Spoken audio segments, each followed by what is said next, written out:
Começa agora o programa Análise Direta para todos os assinantes da nossa TV, do Hit Notícias, para o Brasil todo e mais 55 países pelo canal 1 Europa. Você já ouviu falar no termo marketing de experiência?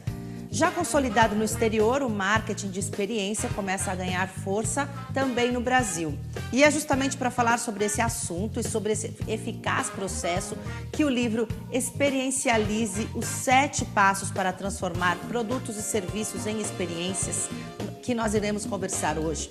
Nosso convidado de hoje é palestrante, escritor, especialista e pioneiro no marketing de experiência no Brasil e criador do termo Experiencialize. Manuel Carlos Júnior, tudo bom? Seja bem-vindo. Tudo bom, Patrícia? Tudo bom? Bem-vindo. Obrigado. Para mim é um prazer estar aqui com vocês. Prazer é estar nosso. Falando com tantos telespectadores aí, não só no Brasil, mas em todo o mundo. Prazer é todo nosso.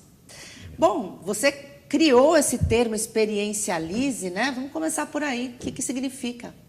Na verdade, Experiencialize vem de um termo que a gente criou, que é experiencializar, que é transformar produtos e serviços em verdadeiras experiências, de preferência experiências memoráveis, únicas para os clientes, para os consumidores.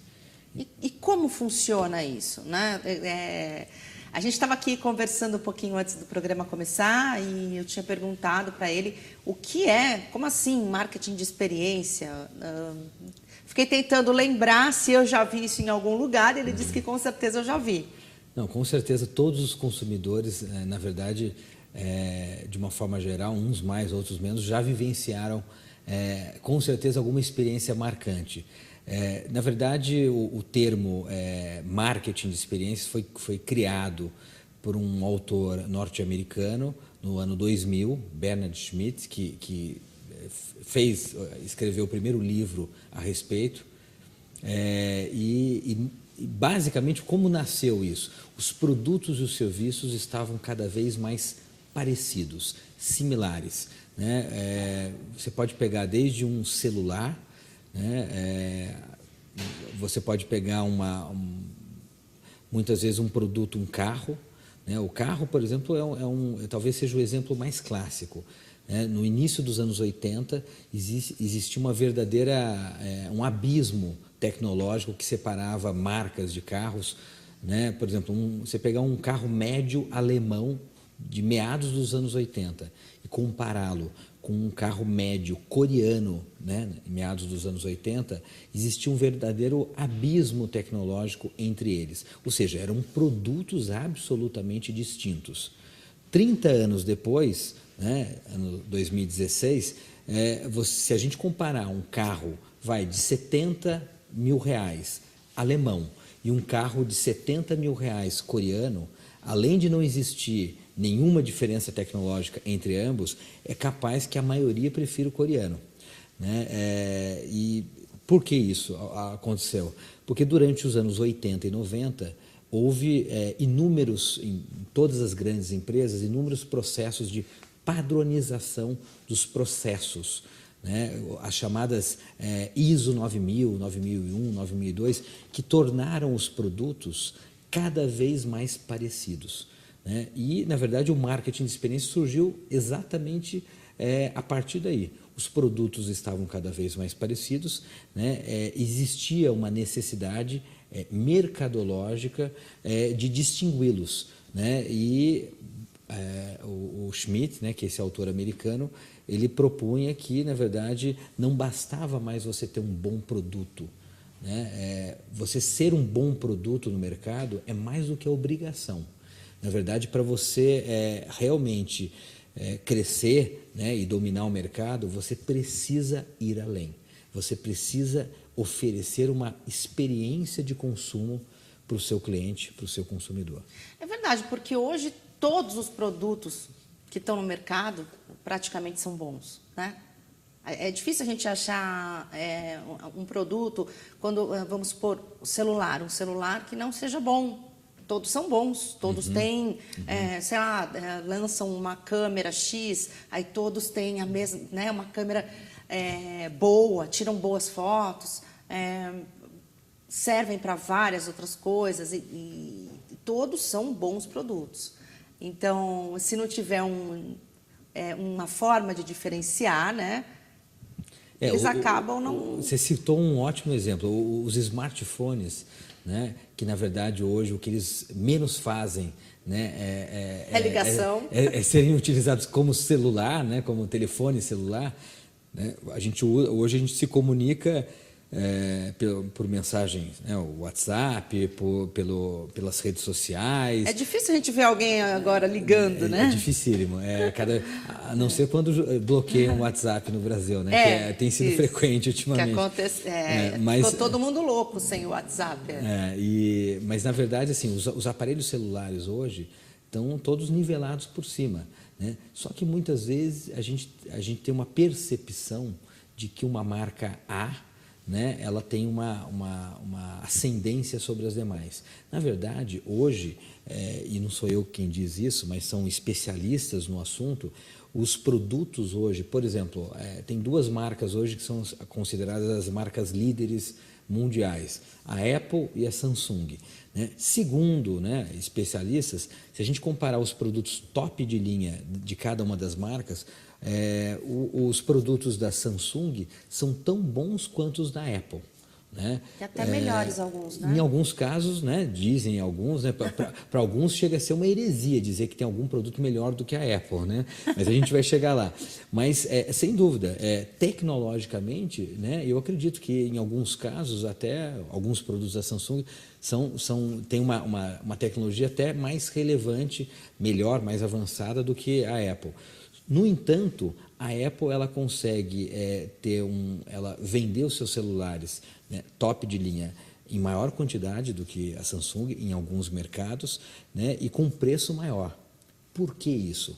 Porque a percepção que o cliente tem da marca Apple, né, é absolutamente distinta da percepção que o consumidor tem da marca Samsung. A marca Samsung, a relação do consumidor com a marca Samsung é racional, é custo-benefício, né? Então ela está no campo absolutamente racional. A relação que o consumidor tem com a marca Apple é emocional.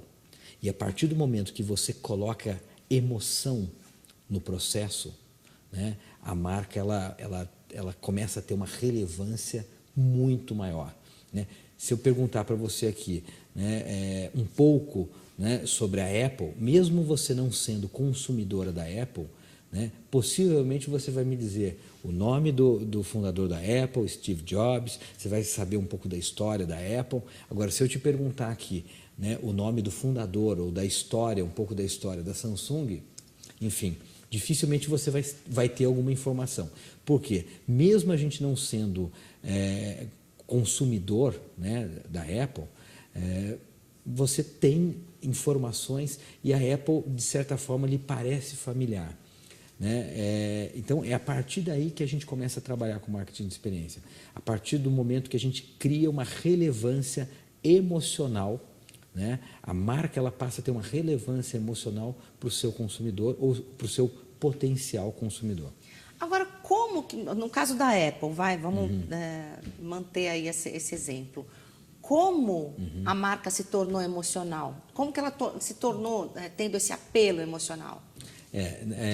O ponto de partida é definir o que a gente chama de causa emocional, né? As empresas, a maioria das empresas definem uma missão, visão, valores da empresa que norteiam a empresa, mas quando a gente começa a trabalhar o marketing de experiência, o primeiro passo é a gente definir a causa emocional. O que é a causa emocional? É a razão de ser emocional, né, daquela empresa. Aquela empresa ela faz celular ou ela faz tecnologia porque ela ama inovação. E a Apple ela definiu lá no seu, no seu nascedouro, no final dos anos 70, que a paixão dela é pela inovação e pela perfeição, né? Isso, na verdade, era uma busca quase que obsessiva do seu fundador, Steve Jobs, né? Que era buscar um produto perfeito, né? Com um design perfeito, que funcionasse de maneira perfeita, que não fosse sujeito a vírus, etc. Tal. tanto no que diz respeito ao hardware como ao software dos seus produtos. E essa paixão pela inovação, né, ela evidentemente encontrou empatia em milhões de consumidores mundo afora. Né? Milhões de consumidores criaram, na verdade, uma empatia imediata com essa razão de ser da empresa, com essa causa emocional de paixão pela inovação. Quer dizer, todos os produtos da Apple, ao longo de sua história, né, eles inauguraram novos mercados. Né? Foi assim com o microcomputador, com, né, os primeiros iMacs, né? Depois foi assim com o iPod, depois foi assim com o iPhone, com o iPad. Né? Eles meio que inauguraram novas categorias de produtos. Né? Não existiam tablets antes do iPad. A Apple lançou o seu tablet, né, com a marca iPad, e depois vieram os concorrentes. Né? Ela lançou algumas funcionalidades para o smartphone e outras marcas foram atrás e também, né, se igualaram. Mas a percepção de que a Apple tem no seu DNA uma paixão pela inovação, né, faz toda a diferença. Então, esse é o ponto de partida. Né? Quando qualquer empresa, seja... Né, a gente está aqui dando exemplos de uma multinacional e tal, mas é importante a gente, né, deixar claro para o telespectador que tudo isso que a gente vai falar aqui hoje, ele é absolutamente prático para qualquer tipo de empresa. Né? Inclusive para as milhões de micro e pequenas empresas do nosso país, do Brasil. Então, eu costumo dizer que o processo de experiencialização serve desde um carrinho de hambúrguer, que tem os milhares aí pelas esquinas do Brasil afora, até uma grande corporação, né, como a Apple. Que legal! Bom, a gente vai para o intervalo, mas é rapidinho. Legal. A gente volta já falando mais sobre o marketing de experiência, que você vai entender um pouco mais sobre o que é isso. Até já!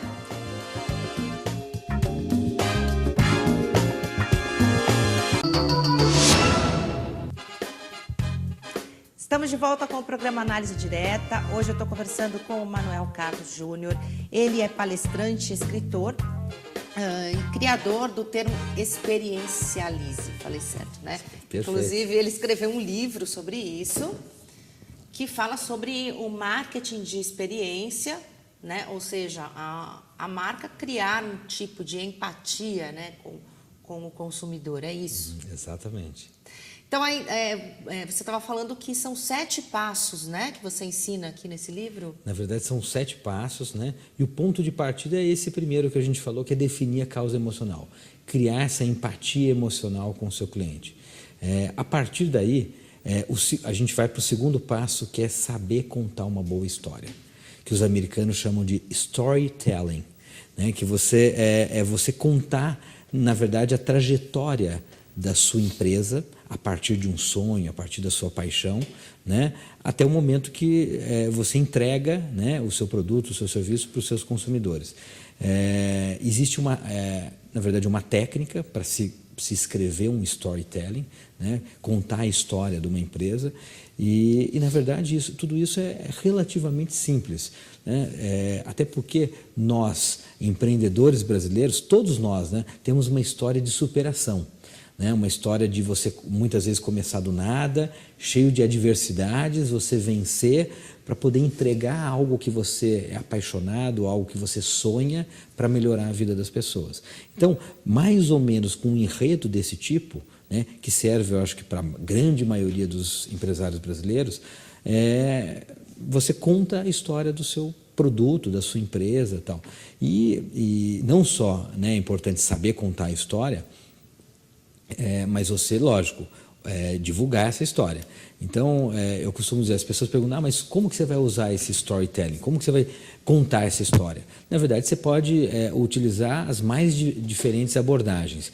Né? A gente pode contar a história numa embalagem de um produto, né? Você pode contar a história numa rede social, você pode contar a história num vídeo, né? Você pode contar a história num filme para televisão, numa propaganda, você pode contar a história num painel, num banner dentro do seu ponto de venda, num adesivo, num painel adesivado dentro do seu ponto de venda.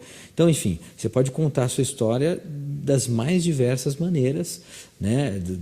Utilizando os mais diversos meios de comunicação.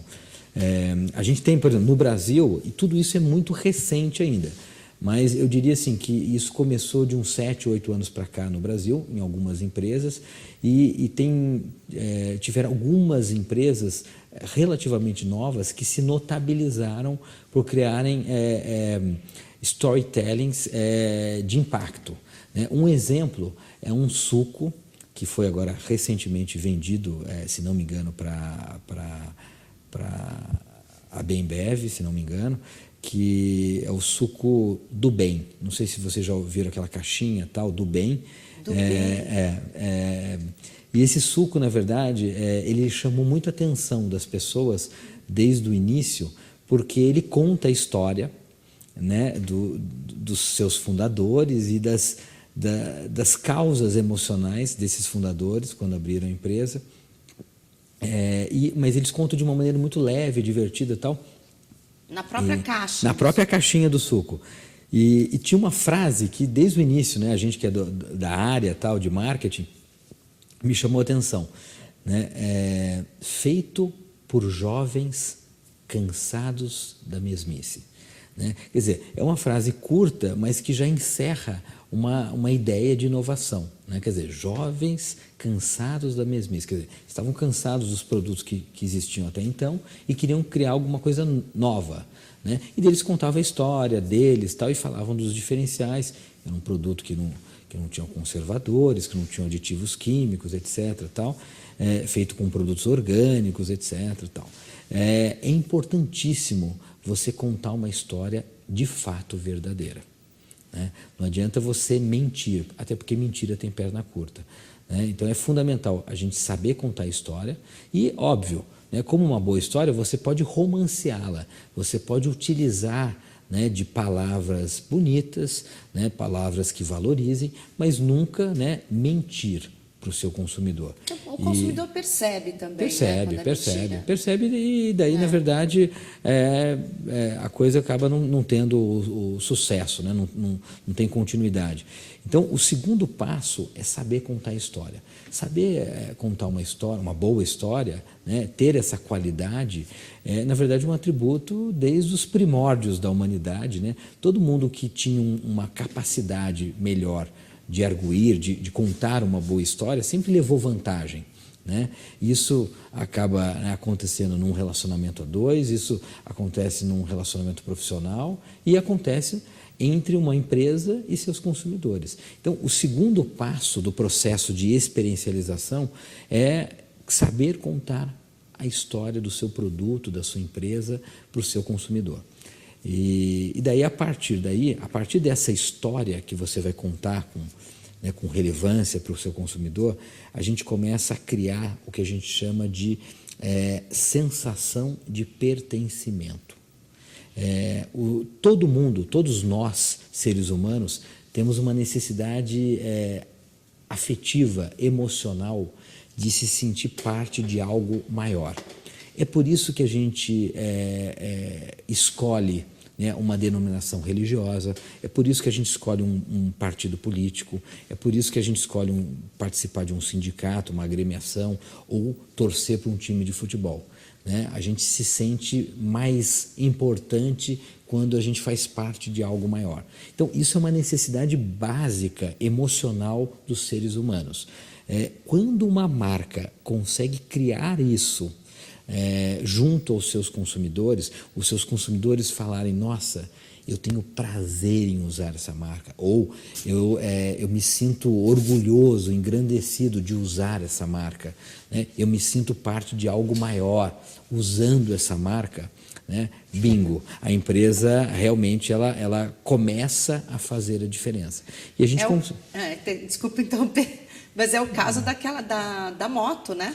Da Harley Davidson, que você estava falando um pouco antes de começar o programa. Sim. A Harley Davidson, que é uma marca norte-americana já de centenária aí de motocicletas, na verdade ela utiliza isso, a sua própria história, a sua causa emocional. A causa emocional da Harley Davidson é paixão pela liberdade.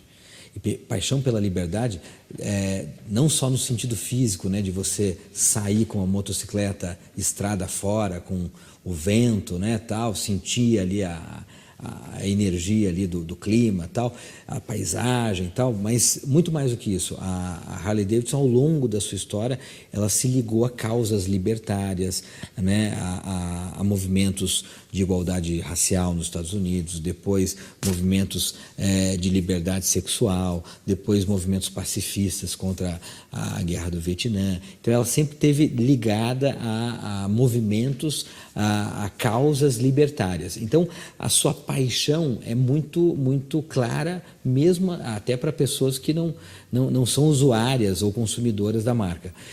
A partir daí ela soube contar uma boa história. E ela cria uma sensação de pertencimento como poucas marcas no mundo. É como se fosse um clube, né? Exatamente, você definiu bem. É como se fosse um clube. A pessoa, na verdade, ela paga 70, 80 mil reais por uma motocicleta, não é pelo produto em si, né? Mas é como se fosse um passaporte para participar de um clube fechado, que são os harleiros, né? Que tem, na verdade, vida própria, que eles têm, na verdade, uma programação de eventos ao longo do ano, viagens, passeios, encontros, etc., né? E eu vejo, né, a maioria, eu tenho alguns amigos harleiros, né, proprietários de Harley Davidson, eles andam com a moto, né, na verdade, 2 ou 3 vezes ao mês, normalmente aos domingos, né, aquela coisa de domingueiro e tal, só que ele se sente harleiro, ele se sente pertencendo à marca todos os dias do mês, independente de ele estar sobre a moto ou não, né? Então, essa qualidade de uma marca é fundamental, né? Seria criar o senso de pertencimento. Muito legal isso. Inclusive, a gente vê até, no caso dos harleiros, né, existe uma infinidade de outros produtos além da motocicleta. Eles usam a jaqueta com a marca, enfim, capacete com a marca. O que mais, Fabi? Óculos, tem um monte de coisa aí. Lenço, bandana, jaqueta de couro, boné, enfim, tudo, né? Eu vou fazer mais uma pausa agora para o intervalo, mas a gente volta já falando mais sobre esse tipo de marketing aí que está ganhando, que já ganhou o mundo e agora está ganhando também o Brasil. Até já.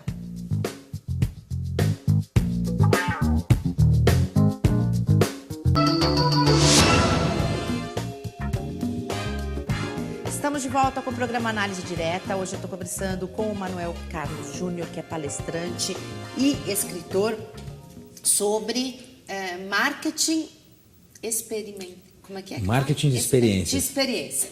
Tá? Tu estava confundindo aí com o experiencialize, que é a palavra criada por ele, que está aqui nesse livro. E a gente falou aí sobre... são 7 passos para tornar o teu produto, né, uma experiência também, né? Você falou de 3 passos. Eu falei de 3 passos. O 4º passo, a partir do momento que a gente cria essa sensação de pertencimento no cliente, o 4º passo é despertar a memória afetiva.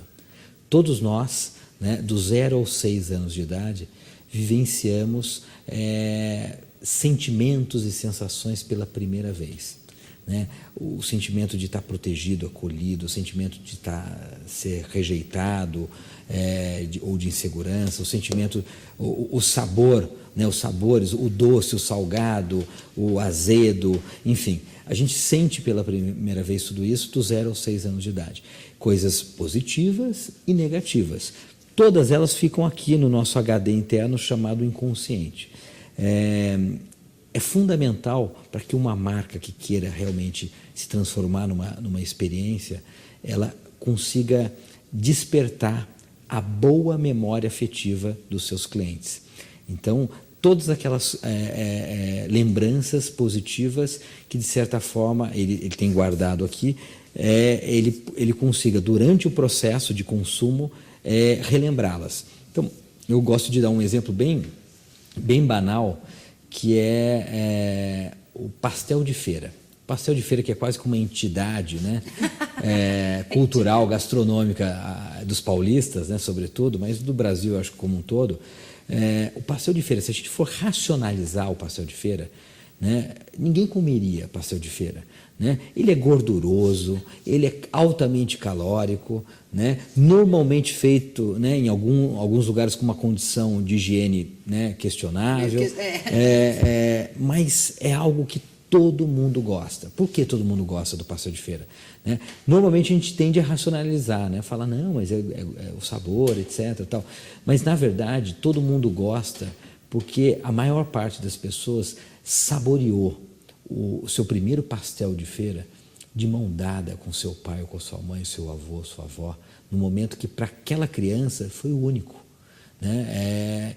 Então, quando você fala de pastel de feira, você associa com uma experiência positiva lá do seu passado. Né? Isso está aqui, guardado. Então, o que a gente precisa é resgatar, entre aspas, o pastel de feira, descobrir, né, qual que é o pastel de feira do seu negócio.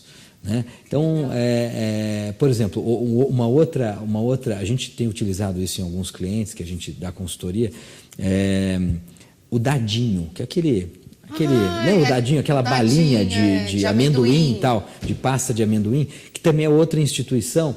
Né? A gente tem uma clínica, um laboratório, tal, uma rede de clínicas e laboratórios, que a gente aplicou isso, né? Evidentemente para os pacientes que poderiam estar comendo, não estavam em jejum. Logo na entrada, normalmente o cliente chega um pouco, né, inseguro, com medo, aflito, com alguma coisa incomodando ele, né? Até como forma de quebrar o gelo. Tá, por favor, a gente roda um baleiro, abre para ele, você pega aqui um dadinho. O dadinho, o que as pessoas mais falam? Tem sabor de infância. Né? Resgata um momento positivo da infância da pessoa, né? Quebra o gelo. Né? Você começa a ganhar o cliente a partir daí. Então, esse é o quarto passo.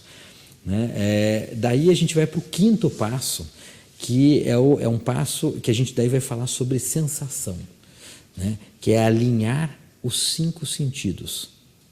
O que é alinhar os 5 sentidos? Ativar, né, a visão, a audição, o paladar, o tato e o olfato no ambiente físico da empresa, seja num ponto de venda, numa loja, num hospital, numa clínica, num hotel, num restaurante, enfim. A gente oferecer uma experiência de fato sinestésica, sensorial, multissensorial para o seu cliente. A gente vê hoje cada vez mais empresas, lojas, tal, que tem o seu cheirinho já característico, uma marca olfativa, né, você entra na loja, tem uma música agradável, um cheirinho agradável, você pode tocar nos produtos, sentir os produtos, né, o tato, a pessoa vem e te serve, você aceita um cafezinho, um expresso, uma água aromatizada, tem lugares até que chegam até a oferecer um espumante, etc. Tal. Quer dizer, você está ativando os 5 sentidos no seu negócio. Tem um estudioso americano, agora eu não me recordo o nome, que ele fez uma pesquisa científica mesmo, que quanto maior for a ativação dos 5 sentidos simultaneamente, né, maior o prazer. Tanto é que as 2 atividades humanas, né, mais populares, em primeiro lugar, se alimentar, né, o ato de você comer alguma coisa, porque você está trabalhando os 5 sentidos, ao contrário do que a gente imagina, que, né, a gente é só o paladar, não, você sente o cheiro, você vê, né, você começa a comer pelos olhos, né, você toca, você sente na sua boca, né, o tato, né, então, e a audição, porque a partir do momento que você está mastigando, tal, você está ouvindo o barulho, etc. Tal. Então, quer dizer, é uma experiência sensorial completa, né, que dá muito prazer. Então, independente do lugar do mundo, né, é a atividade humana mais prazerosa. Por quê? Porque ela ativa os 5 sentidos. Então, se a gente consegue trazer isso para o ambiente de consumo, né, para um ambiente de uma loja, de uma empresa, bingo, você consegue criar realmente uma experiência memorável para o seu cliente. Que legal, que legal. E daí, a partir daí, o cliente vai começar a se fidelizar à marca, porque na verdade, a partir do momento que ele tem uma experiência agradável, né, ele muitas vezes não vai saber por quê. né? Mas ele quer voltar, né? E muitas vezes ele está até sujeito a pagar mais, né, por aquele produto ou serviço. Ele nem sabe exatamente por quê, né? Ele não consegue racionalizar isso, mas tem alguma coisa que o faz voltar a repetir, né, o consumo daquele produto ou serviço. Muito legal. Bom, olha, nosso tempo está quase terminando. Não sei se dá tempo de você falar os outros 2 passos, ou a Fabi está dizendo que não dá tempo. Então, vamos deixar para o próximo programa. Eu já vou te convidar já. Legal. Vamos voltar, vamos fazer uma continuação? Não, é fundamental ter essa continuação, porque, na verdade, são 7 passos. Eu falei de 5 Falou aqui. de 5. Tem 2 a gente passos. deixa até um mistériozinho. Que são os 2 passos fundamentais para poder realmente garantir a entrega de uma experiência memorável para o cliente, para o consumidor. Ah, que legal. Então, a gente já deixa aí um mistériozinho para a continuação desse programa e também para quem quiser o seu livro. Aí você vai lançar esse livro hoje, né? O Análise Direta é reprisado, então assim não dá para a gente falar, convidar as pessoas para hoje, porque ele vai reprisar tudo.